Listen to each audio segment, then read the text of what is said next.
It's a different animal. It's a different journey. You know what I'm saying? Like, you're automatically expected to be at the top of the charts, the top of the league.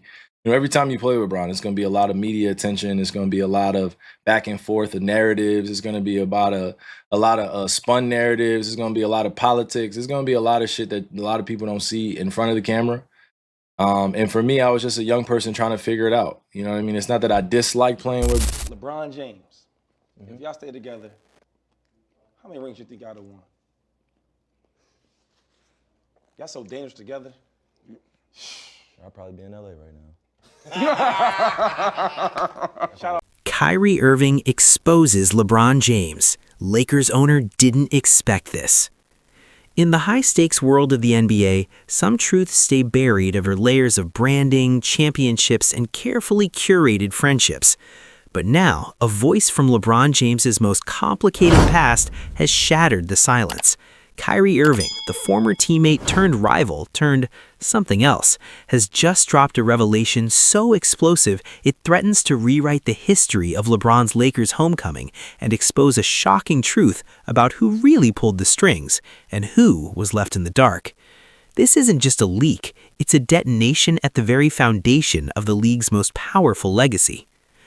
It was a routine episode of a popular player-focused podcast, the kind where athletes talk about mindfulness, leadership, and the evolution of the game. Kyrie Irving, ever the philosophical interviewee, was discussing the concept of legacy, not just his own, but how the weight of it is carried and shared. The host, sensing a deeper thread, asked a seemingly innocent question. When you think about legacy-building moves in today's NBA, LeBron's decision to go to the Lakers stands out. What was your perspective on that from the outside, watching a friend and former teammate make that call?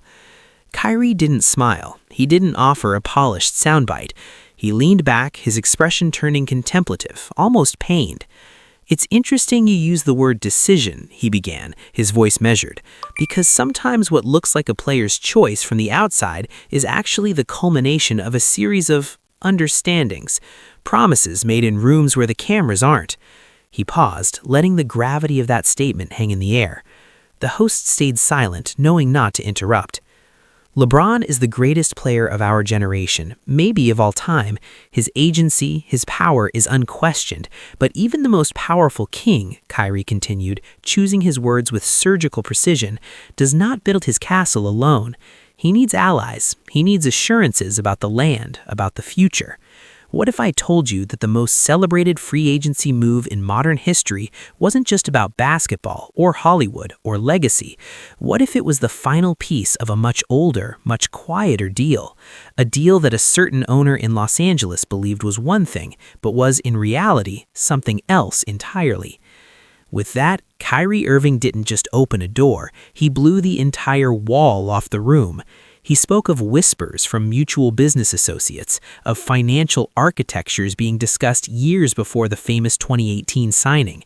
He hinted that LeBron's arrival wasn't the beginning of a plan, but the fulfillment of a long-term, multifaceted agreement that went far beyond four-year contracts and player options. It was about media, about production companies, about real estate, about a post-career empire being built concurrently with a championship quest. And the most shocking part? Kyrie suggested that Jeanie Buss, the Lakers owner who celebrated LeBron's signing as the return of her franchise to glory, was not the ultimate architect. She was a necessary, celebrated participant in a play whose script was written by a partnership far more powerful than a team and a player. She was, in his telling, expecting a basketball savior. What she got was a sovereign business partner. Look around, watch the content, and then transactions happen along the way. So brands that are really thinking about the future have to go from transacting with customers to engaging members, and the way you engage is through content. And speaking of transacting with customers, you have a consumer products business. How much will you be focusing on that now? And is it a sort of crucial part of the content business as well, as you talk about these other, I mean, is it more of a separate thing, or do you think it's can be really wrapped into the content business? It is not a separate thing at all, and it's not a new idea. We're going up there trying to do some of these fast break. That's why he loves by 40 to them. Yeah. Fast break. Yeah. Fast break. You know what I mean? And we'll get blown the fuck out by them because they're not going to give the calls that we get during regular season. That's like our Kyrie's cryptic comments sent investigators, both professional and amateur, into a frenzy. He never mentioned specific names or signed contracts, but the outline he drew was clear enough to trace. He spoke of financial architectures and multifaceted agreements. To those connecting the dots, this pointed squarely at the vast business ecosystem orbiting LeBron James, his media company Spring Hill, his long-standing partnership with Maverick Carter, his global brand built not just on basketball, but on storytelling, equity, and influence. The implication was earth-shattering. LeBron's move to the Lakers wasn't merely a basketball decision facilitated by business opportunities. It was a business merger disguised as a free agency signing. The timeline Kyrie alluded to became the key. Rumors and reported whispers from as far back as 2015 resurfaced. Stories of LeBron's camp quietly exploring entertainment industry footholds in Los Angeles, his lifetime deal with Nike, his Hollywood production ambitions, his desire to own an NBA team. Los Angeles wasn't just a basketball market, it was the global capital of the industries LeBron aimed to dominate post-retirement. The Lakers, then, were more than a team. They were the perfect, prestigious vessel, a century-old brand that could amplify his own. Kyrie's revelations suggested that the framework for this symbiosis, how LeBron's corporate entities would interact with and potentially benefit from the Lakers' global platform, was being discussed in principle long before Jeanie Buss ever got the famous phone call. This reframes everything about that July in 2018. The public saw a basketball decision. Kyrie hints at the execution of a corporate takeover. The promises made in those rooms weren't just about trading for Anthony Davis or signing other stars. They were about content partnerships, about leveraging the Lakers' media rights, about embedding Spring Hill into the fabric of the franchise's storytelling. Jeanie Buss, fighting to restore her family's legacy, likely saw a partnership where she provided the basketball crown jewel and LeBron provided the talent to polish it. But according to Kyrie's explosive perspective, she was welcoming in a force that saw the Lakers not as the ultimate prize, but as a powerful component in a much larger empire. She expected a tenant for her castle. She may have gotten a co-owner of the entire kingdom, with interests that extended far beyond the parquet floor. You know, it's about if a deal isn't good for both sides, then it's not a good deal, right? Like you can't, a one-sided deal is eventually going to either fall apart or come back and haunt you. It's just not the way to do business. You have to have a small circle of people you trust. And you have to... If Kyrie's implications are true, they reveal a potentially catastrophic blind spot in Jeanie Buss's leadership. Her entire mission since taking control of the Lakers was to restore the franchise's glory in honor of her father, Dr. Jeanie Buss. To her, the Lakers are a crown, a symbol of basketball royalty. The play was simple: acquire the king, LeBron, support him, and reclaim the throne. It was a deeply emotional, legacy-driven pursuit. But what if the king she courted viewed her crown not as an heirloom to be polished, but as a jewel to be set into his own, much larger scepter? This perspective casts every subsequent friction in a new, harsh light. The very public and tense negotiations over LeBron's contract extensions, often featuring cryptic tweets from his agent, Rich Paul. The reported disagreements over roster construction, where LeBron's clear desires sometimes seemed at odds with the front office's longer-term fiscal plans. The immense pressure to trade for a second star, culminating in the all-in move for Anthony Davis. From the outside, this looked like a superstar leveraging his power, common in the NBA, but through Kyrie's lens, it could be seen as the functioning of that broader agreement. The basketball success wasn't just a goal, it was a business requirement for increasing the value of the overall shared asset, the Lakers brand, and LeBron's personal brand simultaneously. Every win, every headline boosted the value of the entire merged enterprise. Kyrie's most damaging suggestion is that Jeanie Buss, the steward of the family trust, may have fundamentally misunderstood the nature of her partnership.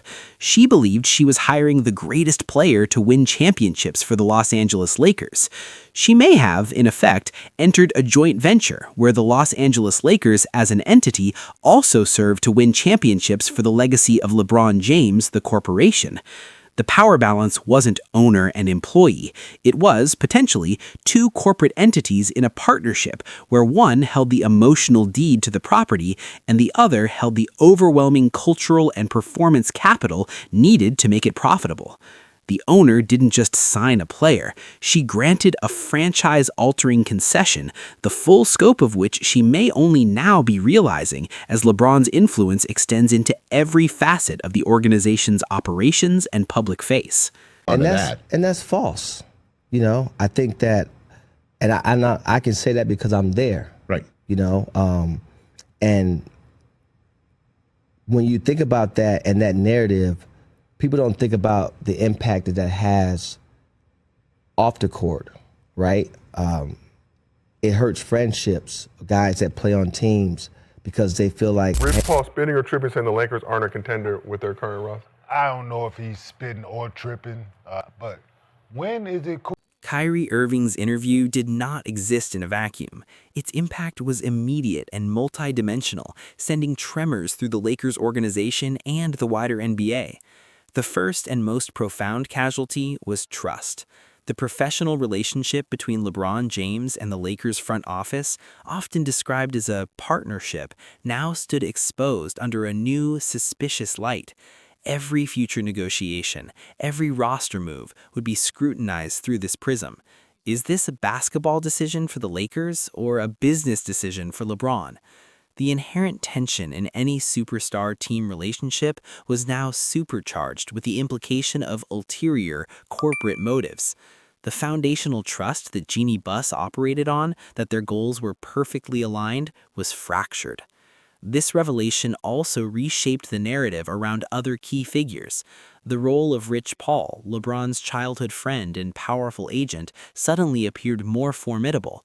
He wasn't just negotiating contracts. He could be seen as a chief operating officer of the LeBron entity, ensuring the terms of the broader unwritten merger were upheld on the basketball side. Similarly, the departure of figures like former GM Rob Pelinka's one-time lieutenant and the hiring of others could be re-examined not just as basketball ops decisions, but as moves to ensure the organizational machinery was compatible with the overarching corporate partnership. The Lakers front office wasn't just managing a team, it was potentially navigating a complex joint venture with a vastly more powerful brand. Furthermore, Kyrie's words gave a weapon to every critic and rival. The player empowerment era, which LeBron famously championed, now had a new, more cynical interpretation. Was it truly about players controlling their destinies, or was it about the most powerful player constructing a league within the league where a franchise could become a subsidiary of a personal brand? For other owners, this was a nightmare scenario. It set a precedent that the most valuable brands in sports could be leveraged not just for championships, but for the off-court empire building of a single individual. Kyrie Irving, perhaps unintentionally, didn't just expose LeBron, he exposed the terrifying endgame of superstar power, where the line between player and franchise becomes irrevocably blurred, and the owner who signs the checks might not be the one ultimately calling the shots. And then were you surprised that the jury came back so quickly? I was relieved that it came back so quickly. And, you know, I found out pretty much like how everybody else did by a text on my phone from Rich Paul, LeBron's agent, just saying congratulations. And, you know, I get chills when I think about it now, actually. It's when you go to Golden State, you play at Oracle, even in the new arena, you know you're not about to win. Like, at these moments, nah, for real, bro, you be like, all right, we got to keep it close. If they go crazy in the first quarter, it's over. Yeah. Fans going to start going crazy. They going to start running around on the bench, throwing towels and shit. So the first quarter, we was down like... In the wake of Kyrie's revelations, the very concept of LeBron James's Lakers legacy finds itself at a dangerous crossroads. One path leads to the story we know, the savior who arrived in darkness, delivered a bubble championship in the ultimate perseverance story, and solidified his status as the king of Los Angeles. The other path, now illuminated by Kyrie's stark light, leads to a more complicated destination, the brilliant strategist who used the Lakers' historic brand as the final perfect vehicle to transition from athlete to mogul, a calculated merger where basketball glory was both a genuine passion and a critical business KPI. This duality forces a brutal reevaluation. Are the Lakers LeBron's team in the emotional, tribal sense, or are they the flagship asset in his portfolio? When he speaks about the franchise, is he talking about Jeanie Buss's family heirloom, or is he talking about a key operational division within his own growing empire? This isn't just semantics, it strikes at the heart of sports fandom, which is built on belonging and shared identity. Fans cheer for the name on the front of the jersey, believing the players fight for it. What happens when there's a growing belief that the most important player might also see it as a platform for the name on the back? The pressure now falls intensely on Jeanie Buss. Her leadership is subjected to its fiercest test. Was she a visionary who secured a generation-defining talent at any cost, understanding the new world order? Or was she outmaneuvered, so desperate to restore luster to her father's crown that she ceded a degree of sovereignty she never intended to? Her silence in the days following Kyrie's interview is deafening. Any response is a trap. To deny it gives the story more oxygen. To acknowledge it is an admission of a power imbalance she cannot afford to confirm. She is stuck, her authority subtly undermined by a narrative she cannot control, forced to partner with a force whose ultimate loyalty she can no longer be certain of. The kingdom she rules may have a co-regent she didn't formally appoint. For some odd reason, I started thinking, like, if this guy, he's a great guy too, I still love him to this day, he's an unbelievable guy. But if he's willing to give me a $10 million check right now, what is it to say that Nike or Adidas is not willing to give me 20 or 30, up front, or to say that. It's interesting, I looked up your blitz numbers in the tracking era, and you were first in ISO doubles in 13 and 14, second in 15, 16, and top 10 in 17, 18. The dust from Kyrie Irving's explosive interview will never fully settle. It has introduced a permanent, corrosive doubt into the narrative of the Los Angeles Lakers. A truth once spoken cannot be unspoken. The idea has been planted in the public consciousness that LeBron James's tenure is more than a chapter in Lakers history. It is a strategic acquisition in the history of his own brand. This changes everything moving forward.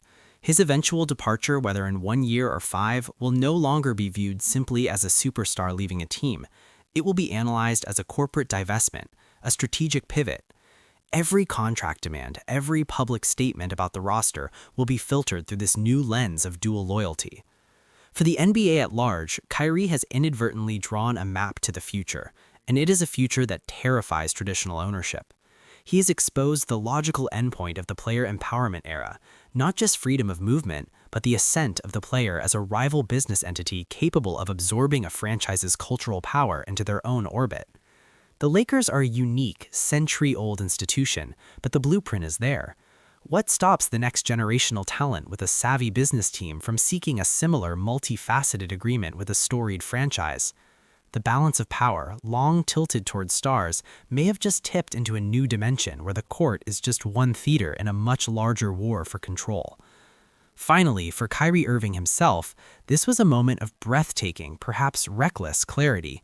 It was not an attack born of petty rivalry, but a philosophical exposition on power, legacy, and truth. He has positioned himself not as an antagonist to LeBron, but as a prophet who saw the game within the game long before anyone else. In exposing what he sees as the reality behind LeBron's Lakers chapter, he has also exposed his own relentless pursuit of an unvarnished truth, no matter how destabilizing. He broke the fourth wall of the NBA's grand performance, and in doing so, he changed how we will watch the final acts of LeBron James's career and the very nature of the relationship between a superstar and the empire he now commands. So what is the final score? Was Kyrie Irving a truth teller exposing the complex corporate reality of modern stardom, or did he breach an unspoken code and weaponize private understandings? Does his revelation make LeBron James a visionary architect of his own destiny, or a calculating force who sees a legendary franchise as a means to a larger end? And for Jeanie Buss, is she a groundbreaking leader who adapted to a new era of superstar power, or was she playing checkers while her new partner was playing chess? The lines between player, partner, and proprietor have never been blurrier. The game on the court is only part of the story. The real drama is in the boardrooms, the branding meetings, and the whispered promises that shape dynasties. Where do you stand? Was Kyrie right to expose this? Sound off in the comments below. If you want deep dives into the real stories behind the NBA's biggest headlines, make sure to subscribe and hit the notification bell. We go beyond the box score.